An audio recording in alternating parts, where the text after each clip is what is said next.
తూర్పుగోదావరి జిల్లా రాజమండ్రిలో మాజీ గవర్నర్ బీజేపీ సీనియర్ నాయకులు బండారు దత్తాత్రేయ సమావేశం నిర్వహించారు.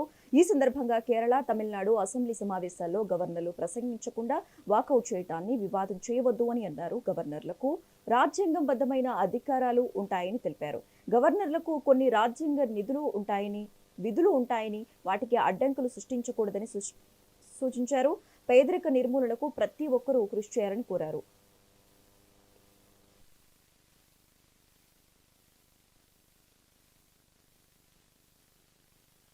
ఆయన పిలిపించి అప్పుడు ఎస్పీపీకే సత్యనారాయణరావు గారు నాకు వారు 80 నుంచి పరిచయం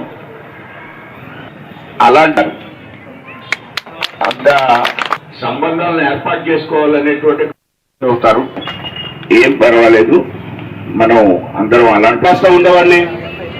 రావి విశ్వేశ్వర వారు ఒక 4-5 కార్యకర్తలను వేసుకుని లేకపోతే 2-3 మహిళలతో అయినా కానీ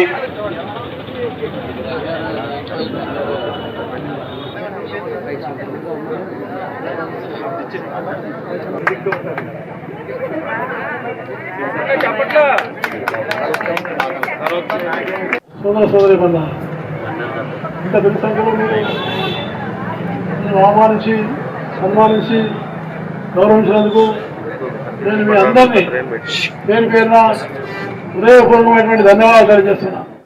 సోదరి బంధ ఇంత పెద్ద సంఖ్యలో మీరు ఆహ్వానించి సన్మానించి గౌరవించినందుకు నేను మీ అందరినీ పేరు పేరున హృదయపూర్వకమైనటువంటి ధన్యవాదాలు తెలియజేస్తున్నా.